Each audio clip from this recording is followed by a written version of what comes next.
Welcome to Halteres Presents, a brand agnostic interview podcast that seeks to objectively highlight the happenings within the world of diagnostics. And now, your hosts, Thayer and Mickey Urdea. Hello, and welcome to Halteres Presents. My name is Rich Thayer, Managing Partner at Halteres Associates. Hello, and this is Mickey Urdea, Founding Partner at Halteres Associates. Today, we are joined by Dr. Shibu Vijayan, Medical Director for Global Health Practices at Qure.ai. Dr. Shibu has 25 years of experience in developing, monitoring, and evaluating public health projects in both the public health and private health sectors. And now our interview with Dr. Shibu Vijayan.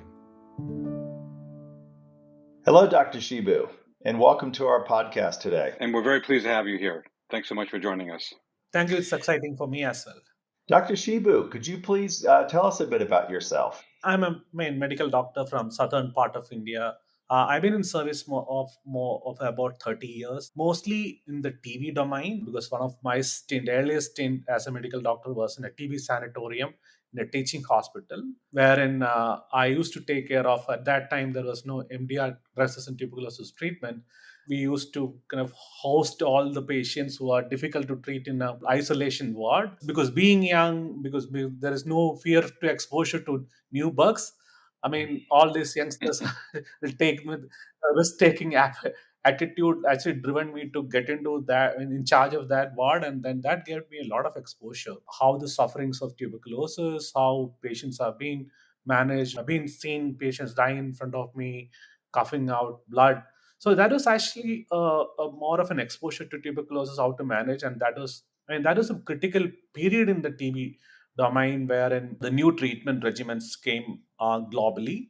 Especially rifampicin-based regimens came into picture. So rifampicin was not available prior to that, almost like early 90s it came into India. But then the global research came into picture about the intermittent therapy of thrice-weekly therapies. There was that kind of a pilot implementation happening in my state, also in the state of the Kerala, as part of the national initiative. And I was privileged to be part of many such discussions as a listener or a backbencher, listening to a lot of TV talks. So that kind of instigated some sort of fire inside me to be part of the TB control program. Though I couldn't actually kind of work there for a lot of time. I was into multiple services within the government system itself. So then my regular stint in government was with occupational health, and mostly on a regional level administration and screening for diseases within the factory setting or industry and manufacturing setting. Then I switched to industrial hygiene lab, which is more of a monitoring and supporting for a larger manufacturing unit, and then looking at whether they are abiding with the Government of India laws, health laws within the factory setting. After that, I switched to the normal health services, which is a primary healthcare doctor, managing multiple disease programs, managing outpatient services. And because of my earliest TB stint, I was dragged into TB control program. I became a district TB officer. So that stint actually helped me in getting exposed to the WHO systems, and many of my colleagues from WHO kind of lured me to join WHO network, work with the advocacy organization called Global Health Advocates. Mostly my journey was in TB and related lung diseases. That's pretty much me. And now I am with Qure.ai. So I switched during my stint in PATH, that's pretty much my journey. Oh, thank you for that introduction. You have a wonderfully varied background, especially in the tuberculosis and infectious disease spaces. There's been a lot of interest now in the use of machine learning approaches, big data sets, and AI algorithms to inform new tools for surveillance, for disease and health condition monitoring, and for diagnostics. Some are smartphone-based, some are internet-based, etc. More specifically, quite a few digital tools are now being developed and becoming available to support TB programs. These tools can help to accelerate diagnosis of disease in diverse at-risk populations. How are these advancements helping to reimagine the TB care cascade, and how do you see them evolving in the near term? Yeah, so one thing is that we have seen that globally there is a digital revolution happened, and mostly that in industry, non-medical industry has been leveraging that advancements for their benefit, for monetizing as well as profit maximizing. And I would say that health came a little bit late into this play, though this, analytics, deep learning, and machine learning techniques were there. So the health came into a bit late for use of this thing. So though we have seen the pharma using that, when I say health, the global health of the public health domain. So there are other industry partners which is affiliated to healthcare, like insurance folks, pharma industry were judiciously using, and devices industry were judiciously using this kind of information coming out. So in the public health domain, we are now seeing image recognition specifically for TB is coming as a evolving as a major player. Couple of things which is kind of also why it is happening like that. So time and again, we have seen that TB diagnosis is based on sputum. So those who are coughing and be evidently demonstrating a sickness and producing some sample will get diagnosed. So those who are not able to do that is kind of missed, and they probably will land up in a much more moribund situation, and then later so there is a delay in diagnosis part. And we have seen this increasing trend in the prevalence survey where X-ray is positioned as one of the screening tool. We did an estimate like 29 to 60% of the cases were asymptomatic but able to produce sputum when they are asked to or prompted to do it. They're just flagged by X-rays. So this literature was not came now. This has been there for a while. But people were, figuring out how do you do an X-ray for all the entire population? So it's not possible. So that is where the AI come to play. So there is a re-instigation of X-ray into the TB picture. So when I was taught for TB diagnosis, when I become a district TB officer, there was all negative conundrums against X-ray. Okay, X-ray is very biased thing. There is inter-reader and intra-reader variability. That's just an image. We cannot confirm it. We have to confirm it with the bacteriological diagnosis. So X-ray as a triage tool get a lot of traction very recently because of the reasons which I mentioned. And now with the triage tool, AI came into the picture, which actually kind of added efficiency of reading it. So that's the advancement happened. So we have to also look at what do you have the solution? What is the next solution for it to confirm it? So the rapid diagnosis advancement, which is for molecular diagnosis, which is GeneXpert, TrueNat, and many more in the pipeline, actually added, kind of compressed this into a much more point of care and turnaround time significantly reduced. That's one of the key advantage of triaging and diagnostics. On the other hand, now we are also looking at other digital tools like cough. Can the cough sound be a screener? And that got a lot of traction during the COVID time as well. So people started actually looking at different characteristic of cough, frequencies of cough, whether that can be that pattern can be tied to some diseases, and that could be the first screen. So if I would want to reimagine in TB care with the digital advancements, I would go to the community and ask the folks to cough, irrespective of their symptomatology. I don't look at whether they have cough for the 2 weeks, they are spitting out, they have a fever. I'll do a community screening with a cough app. Then I triage and then ask them to actually get screened by X-ray. And then I'll do a point of care or a rapid molecular test. So you have all these things. Then I have telemedicine, another digital tool. So being in the community itself, I can probably upload or I can contact a higher level physician, or a community health worker can contact a higher level physician, and e-prescription or electronic prescription could be generated. This is happening. I'm not building up a case. It is happening in India and many more geographies, because COVID has actually given us an opportunity to kind of operationalize all these digital advances, because we didn't have much choices at that time. So that's where when the patient gets an e-prescription at the point of care, where they're deciding close to the community, and now we have ATMs, which is actually once the first prescription, subsequent prescription, patient can go and actually flash their unique ID and get drugs out of it from a monthly prescription. And then how do you monitor the drug intake? So there are digital adherence tools. That's another digital advancement happened. And all these rapid diagnostic systems have connectivity solutions. So if you build a digital architecture which can kind of map all the touch points of the patient journey, let's say from the screening to a presumptive, to a diagnosis, to the follow-up, then all these things are talking to the larger architecture.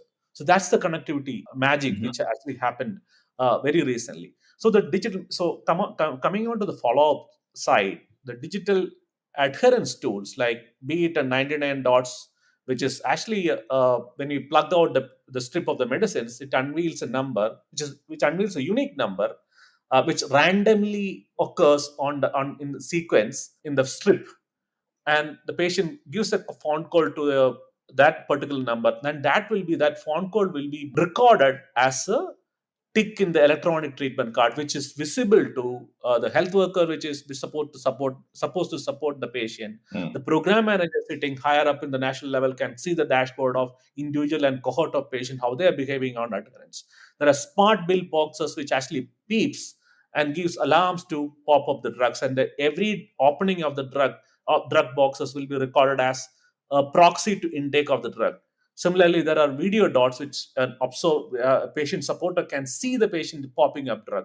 So these advancements are if you sequence it and plug it in a digital architecture, we are there at the reimagining TB care. Though it is not optimal, there are many more advancements is coming in the pipeline, which probably will expedite the patient pathway and patient experience. So there are two things which I feel when we talk about reimagining TB care, if it is not satisfying patient experience and if it is not improving quality, then that's just reimagining for the sake of reimagining, which is just a paper document.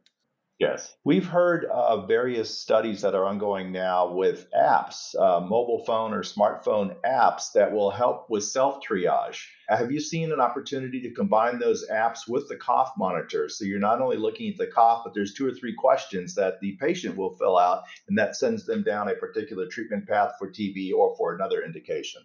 Yeah. So community health workers are trained to identify symptoms or signs. So look for fever, look for diarrhea cases, look for increase in rashes, look for untoward symptoms in your population. So there are definitive checklist schemes. So initially, it was only training and asking them to do it.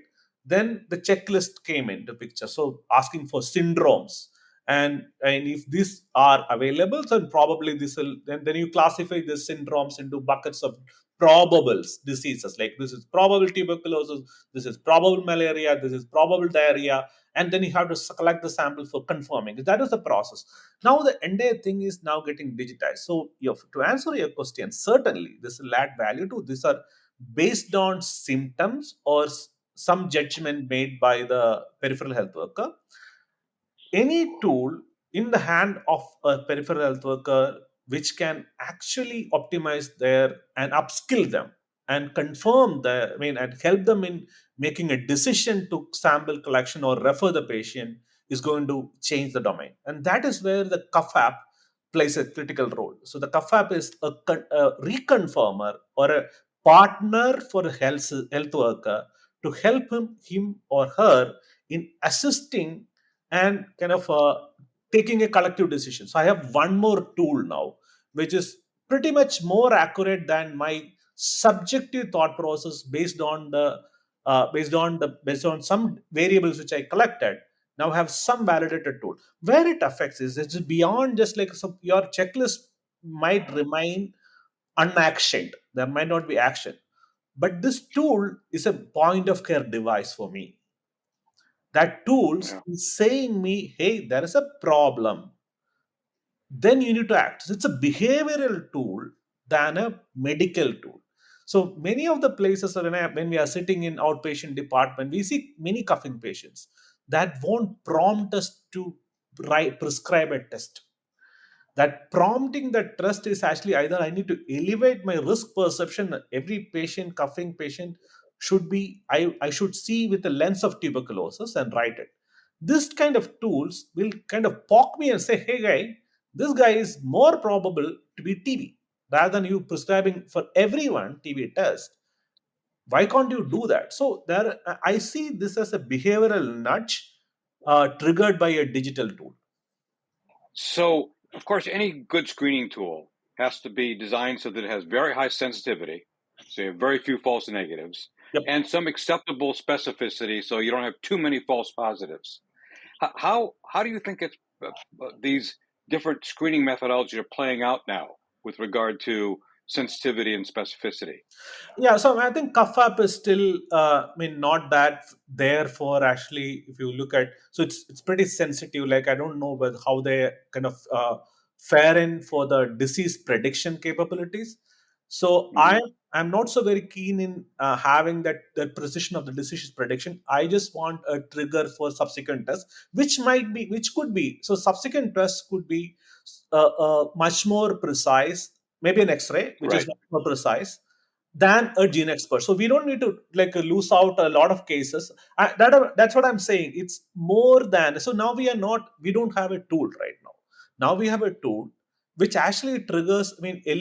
Helps us in elevating your risk perception to prescribe something. So that is where it values.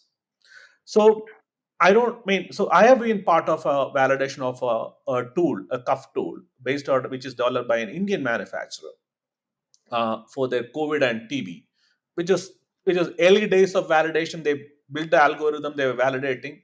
The app fared in better with the COVID. These are all in a lab setting, in a tertiary care setting. So don't think these as a community setting. So community setting, it varies a lot.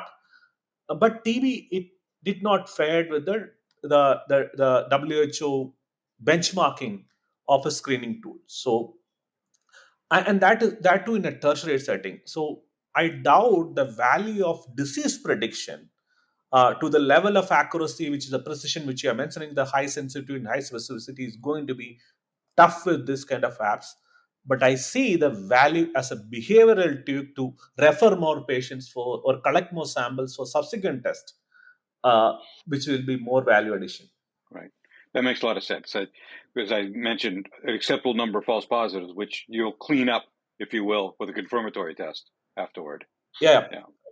So with the new short duration therapeutic regimens and the new vaccine, which is about to be rolled out into the marketplace for TB, how are these advances impacting the need for better TB diagnostic tools? And are new types of diagnostics needed beyond what we have today? And what types of new products are you seeing in development in the pipeline beyond, for instance, the cough apps that you're particularly excited about? Yeah, to answer the second part, yes, we need new diagnosis because we are actually based on a very tough sample. Our diagnosis is pivoted. Our microbiological diagnosis, which is actually the quality diagnosis, is pivoted on a sample, which is very difficult to get it extracted from many patients. And specifically in a setting where in a low and middle income countries, patient won't show up on the day of coughing to a health system.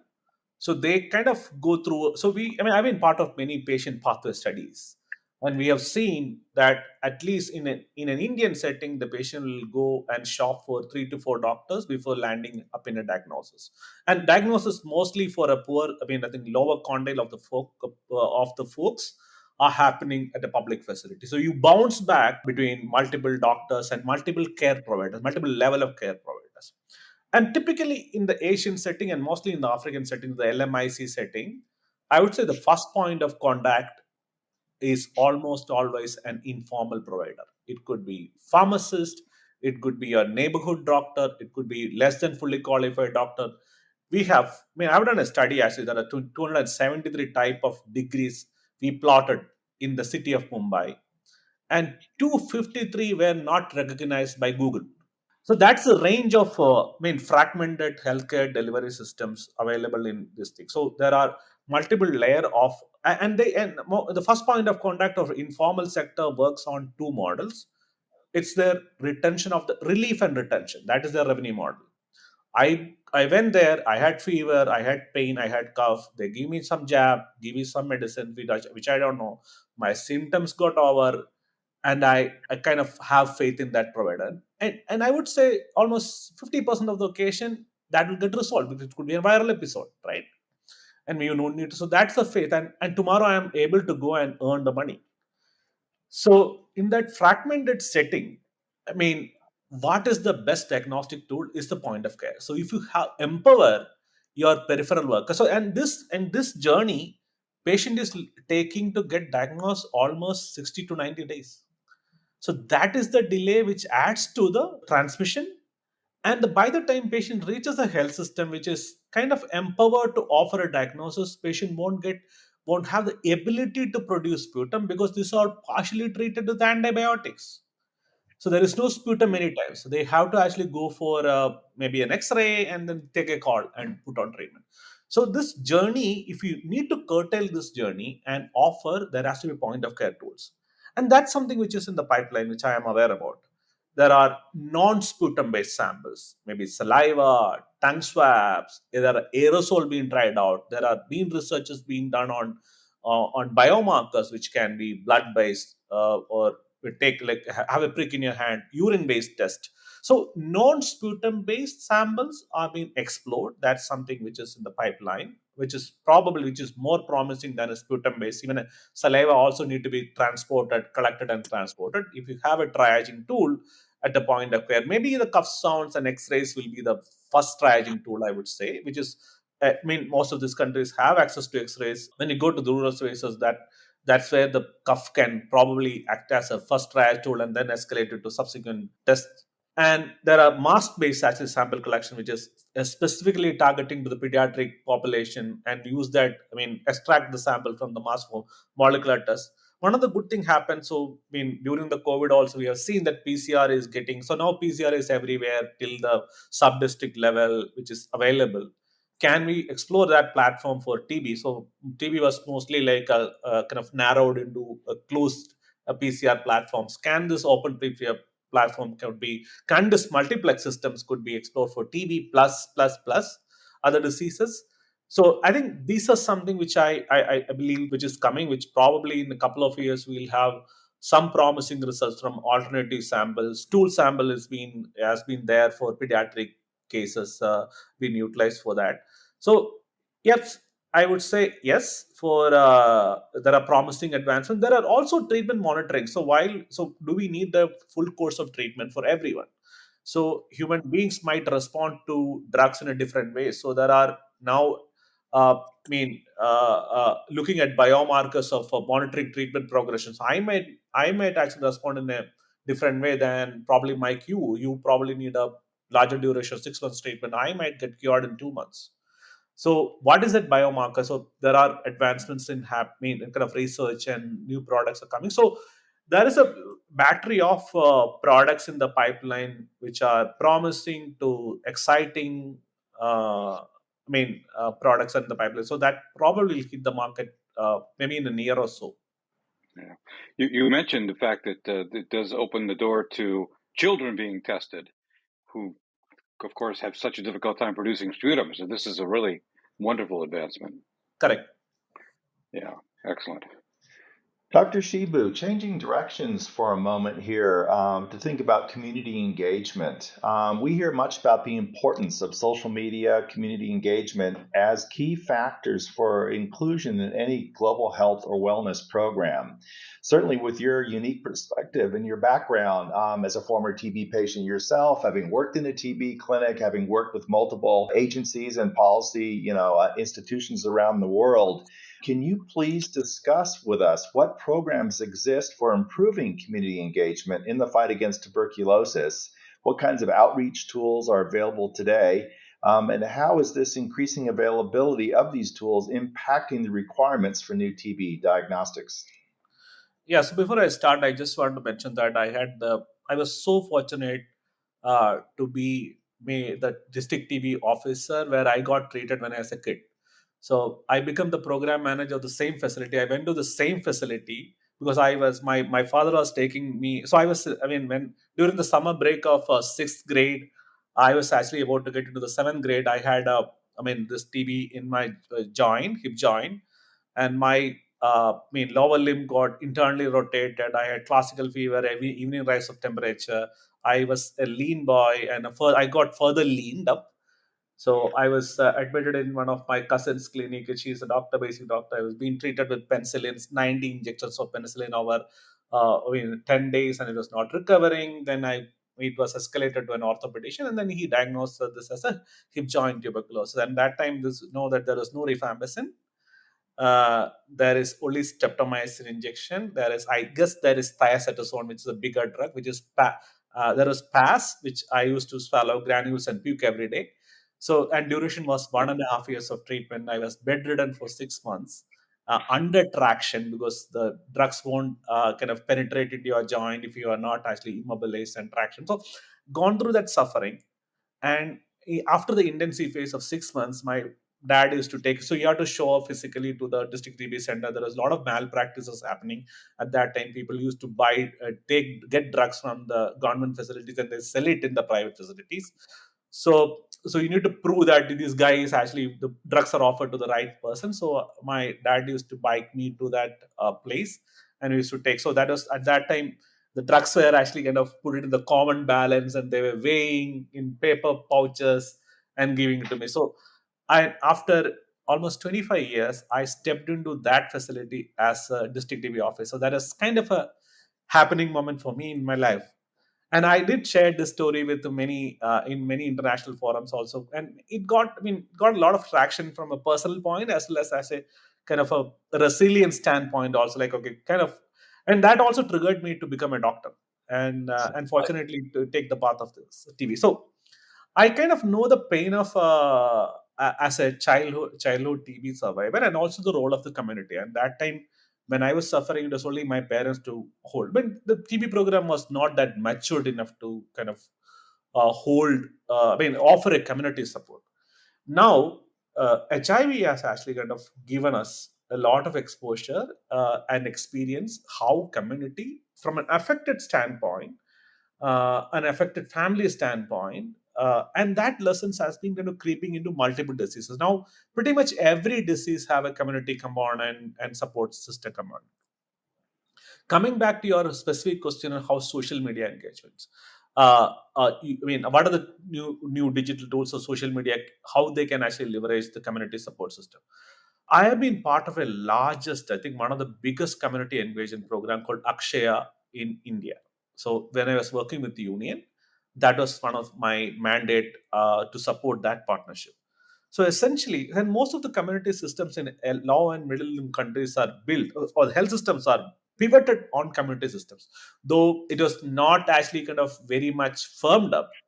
If you look at the Alma Ata Declaration, Health for All, and then countries actually looked up their health system and then try to actually look at what is existing in the community. Can we leverage community system? And most of this LMIC is actually kind of pivot on community system. Be it in Africa, maybe the best example is the Ethiopia Health Extension Program.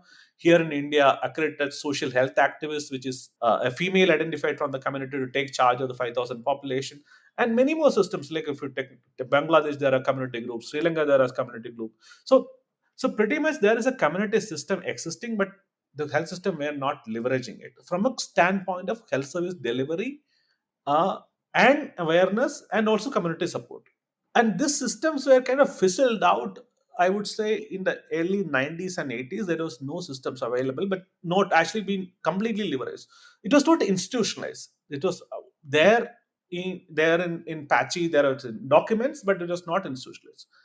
But the health revolution, when happened, this got actually more visibility and more role in delivering the services. That is one area. And now what changes happened is that it is mainstream with digital tools now, which also now have patient groups inside that. So to speak specifically about TB specific digital tools, One Impact is a tool which is developed by Stop TB Partnership, which is a citizen engagement as well as a program engagement. So it's a networking tool. It's a networking tool where a citizen can actually raise the grievances. They understand the service delivery points. They can also engage with the health system.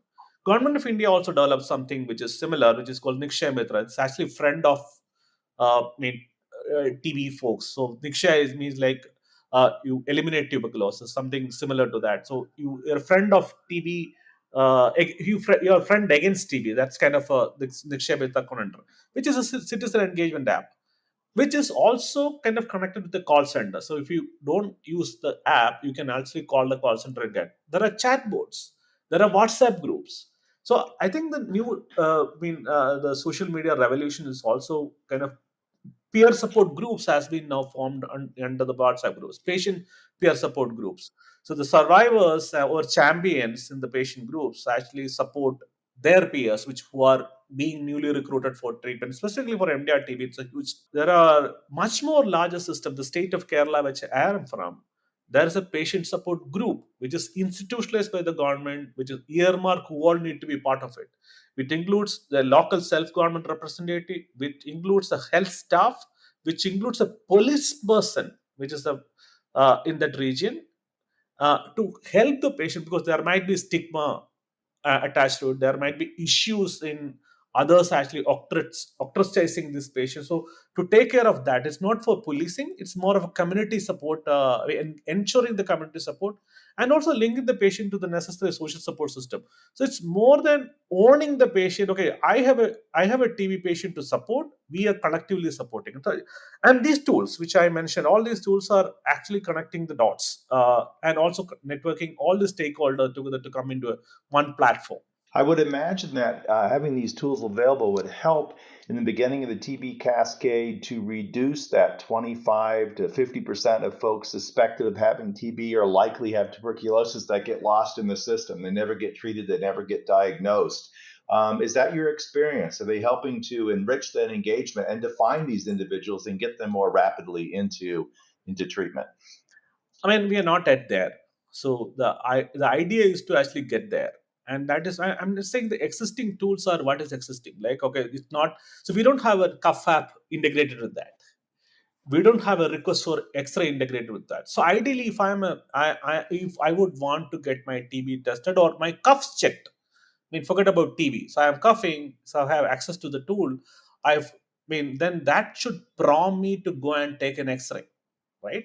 And that should prompt me to prompt the government to offer me a digital X-ray voucher, which can be redeemed in a public or a private facility, which I don't need to pay for it. So that's the digital advancements. So government of India now pays the patient when it is diagnosed as a support, the digital payment system, the digital benefit transfer to the patient for having extra nutrition, additional nutrition while they're in the treatment.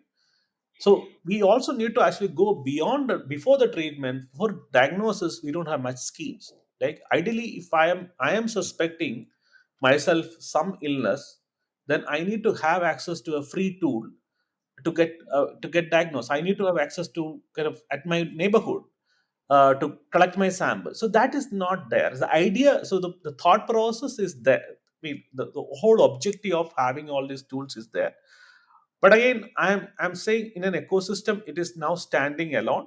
It's not talking to each other. It's early days, I would say. So probably in a year or so, when we have more tools coming in, more enticing tools coming in, more easy tools coming in, then that would be a trigger for using it. And what is the incentive for using it, right? One is technology, availability of technology. Second is acquaintance with the technology and using that technology, like getting acquaintance with that and then using it on a regular level. So we probably need to understand what are we offering through a cuff app. Is only TV? Are we offering something on wellness to them? Are we offering an annual checkup as a package with an X-ray, or gene expert, or a rapid test as a package for all vulnerable population, free of cost? Is it bundled as a electronic voucher, and that will help electronically? The program managers or national TB program managers could monitor and help the patient to go and get the test done in a close by facility. Can we take the ultra portable machines and X-rays and point of care to their household or close to their neighborhood to get the test made more accessible? I mean, all these are questions to be answered, and we have solutions. We have, actually, I would say, we have islands of this kind of excitements created through multiple pilots and innovation. We need to have a conglomeration of these islands into a continent of innovations.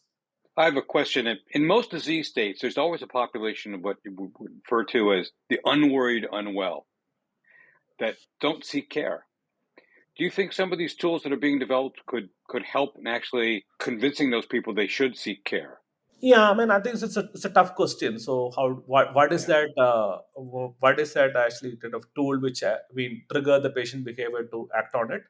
So, one of the thing many countries are now moving from a TB perspective is of vulnerability mapping, and it's not a population vulnerability mapping, because earlier we used to have population vulnerability mapping, like, okay, urban slum, tribals, malnourished. So, which this again, so these new tools are helping people to understand the individual vulnerability. So that actually probably help you say, okay, you are at risk in this family because you are diabetic, you are crossed that age, and you are also deprived on food. You have a malnutrition, borderline malnutrition chance. Hence, you are offered upfront a voucher to go and get tested. So that is how probably we need to instigate. Say, what is in there for me in the slum? What is that distinguisher for me in the slum to go and get CK? So we need to kind of kind of make our narrative very clear and say you are vulnerable because of 1, 2, 3, 4 reasons. So that is something which data can inform. Like, let's say that if there are notification information available. So when during the opening questions we discussed about data and how data and machine learning can help. So let's say in a geography where all this stuff is plotted, all the X-rays information are available, not from a TB perspective, not even from a non-TB perspective also, because if X-ray AA is available, it unveils, I mean, TB plus other abnormalities also. But for example, the solution which I am part of, the QXR solution, have capabilities of flagging lung nodules. I mean, we have 40 abnormalities could be flagged, which are also like disease prediction for potential lung cancer, silicosis, cardiac failure. So if I'm a district health officer, I will have a plethora of information as dashboards saying my population, there is a crowding of lung abnormalities in this area. So there is a potential vulnerability issue. So that's the gross thing. Then I narrowed on my vulnerability mapping in that ratio and probably do a screening program there for all the patients. So I think these are areas where the data and the digital advancements could help. One is population, kind of narrowing down and targeting population based on the data availability, and there are multiple sources of data. For example, drug sales data, which is something which government of India sources to understand, like drug sales in private sector, whether it is being, I mean, to quantify how many patients are being treated outside the national TV program, which also give us an estimate of how many cases are not reported to the TB system, which is being managed in the private sector, which also is an indication of burden, right? So you kind of use your notification information, you overlay on drug sales information. On the top of it, you overlay with the X-ray shadow information. You overlay with the cuff pattern information. These are all longitudinally trackable or traceable, monitorable information if you do it on a proper way. So besides the disease triaging capability, there is a surveillance capability attached to all these digital tools, which has not been tapped to that amount.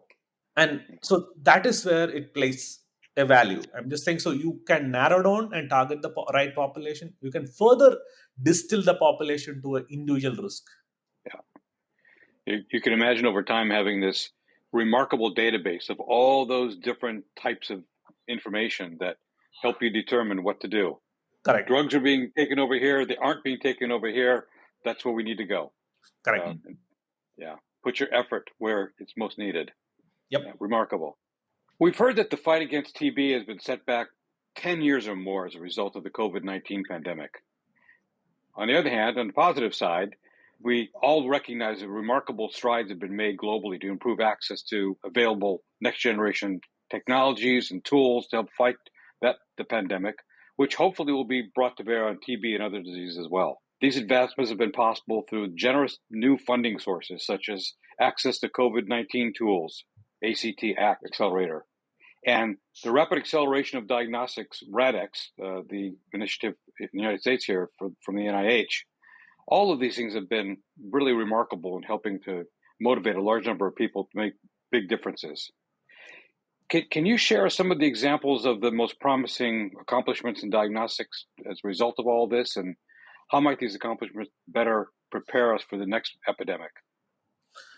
Yeah, so I think COVID kind of taught us. So you clearly stated about like the TB program has been affected significantly. So we have a setback of almost 10-15 years back. So 20 we gone down further down to 2015 levels of TB detection.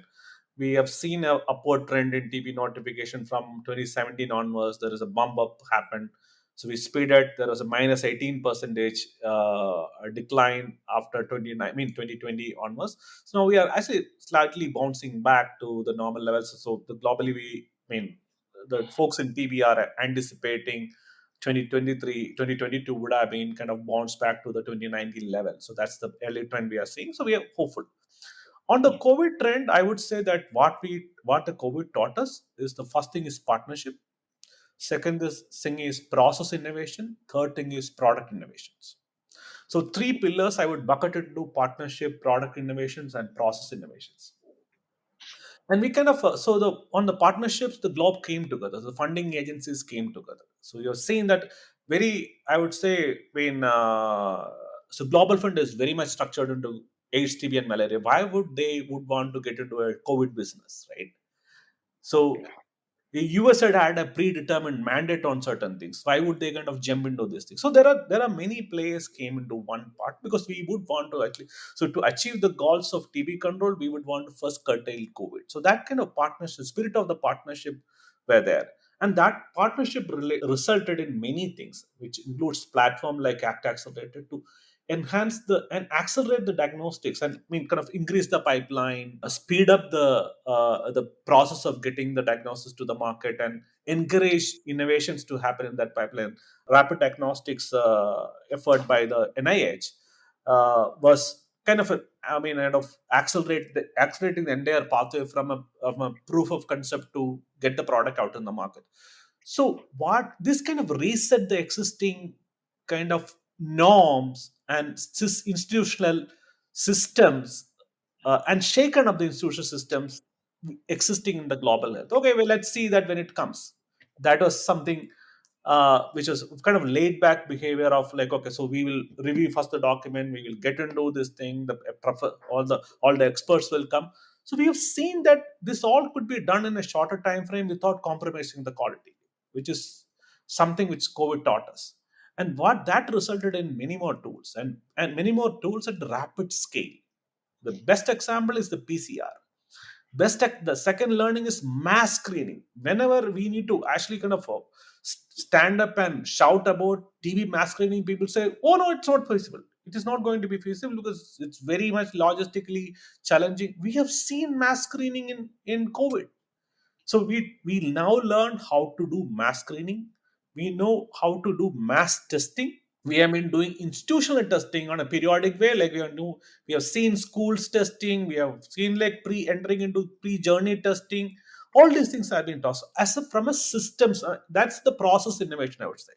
On the product side, we have an array of PCR tests, and different ways of sample collection also came into picture, right? And the rapidity of it, there are new generation rapid test, self-testing, self-management, and self-care got lot of traction. Now we have HIV self-testing, now we have COVID self-testing, now we have HPV self-testing, STIs being self-tested. So rapid diagnostics, self-test, self-care, and self-care as a domain is now evolving. So how do we kind of leverage all the digital advancements and kind of empower the patient to have self-care? So that's something in advancements. Then all the digital tools. And that's the first time when I'm seeing that Global Fund actually get out of their rigid framework in approving a new tools. And and we got an approval for an X-ray deployment in India, wherein and Global Fund came up with guidance document to use digital tools to catch up with the COVID laws.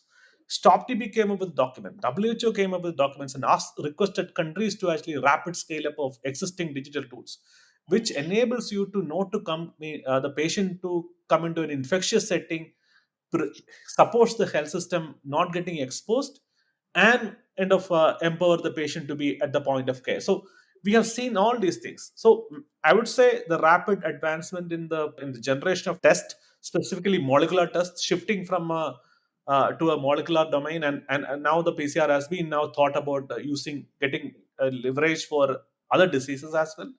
Self-care, supply chain system, partnership, institutions, global institutions and national level institutions. I mean, there are a lot of learnings in the COVID vaccine to be leveraged for TB vaccines. I mean, ideally, the COVAX system should have been now shifted to new or emerging threats or past threats like tuberculosis, rather than creating a new system for TB. Yes. Great.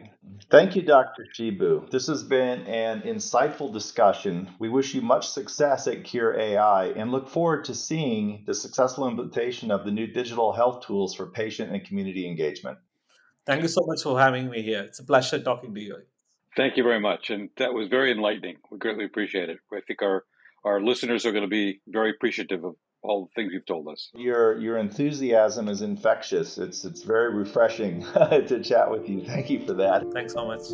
Halteres Presents is produced by Halteres Associates, a US-based bioscience consultancy that provides strategic and tactical services in the areas of diagnostics, medical devices, and life science research to clients of all sizes.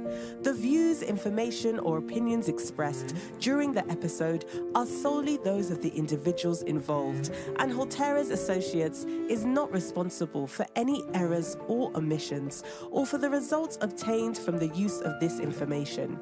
The information provided in this episode is for informational or educational purposes only and is not intended or implied to be a substitute for professional medical advice, diagnosis, or treatment.